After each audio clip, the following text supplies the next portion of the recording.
खूब शीघ्र हटिबे राष्ट्रपति 180 दिन पर जना पड़िबो फलाफल। गोटे भूलु हराइले सबु क्षमता। पड़ोशी राष्ट्र भी कड़ा निंदा कला। दक्षिण कोरिया आसिला बड़ खबर।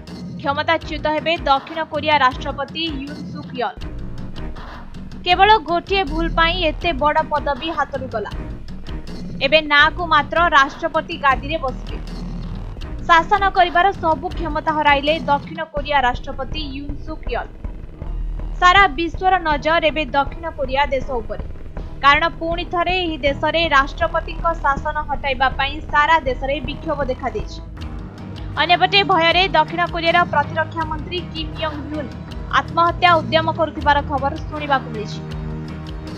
कुहाଯାଏ उभय उत्तर कोरिया और दक्षिण कोरिया देश गणतांत्रिक राष्ट्र भाबे रैंकिंग रे प्रथम स्थान रे रहिछन्ति, कारण एठारे लोकंक सुविधा को प्राथमिकता दिया जाय।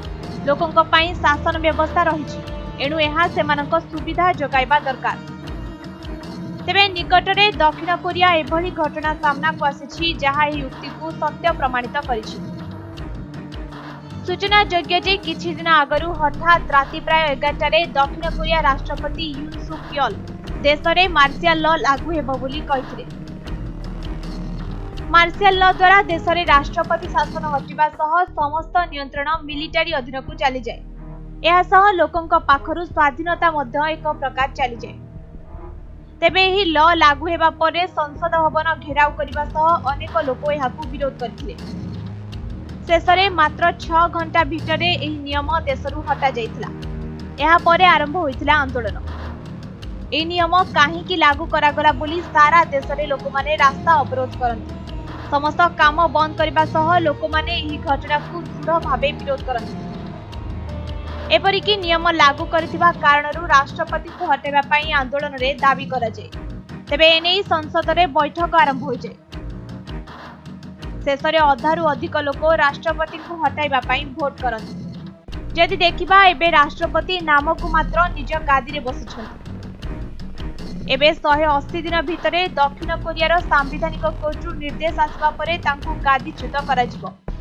अन्यपटे एही पूरा घटना लोकंक सामने रे टीवी माध्यम रे लाइव टेलीकास्ट करा जाउथला। एनु एही खबर जानिबा परे सारा देशर लोके पूणी रास्ता को ओल्हाई आसिथिले। देशात्मबोध गीत गाइबा सह राष्ट्रपति को हटाजिबा खबर रे से खुशी व्यक्त करथिले। तेबे किछि मुहूर्तक पई देशर लोकंक हातरू स्वाधीनता छड़ाई नेथिले राष्ट्रपति। फलरे तांकू एते बड़ दंडर सामना करबाकू पड़िथिला।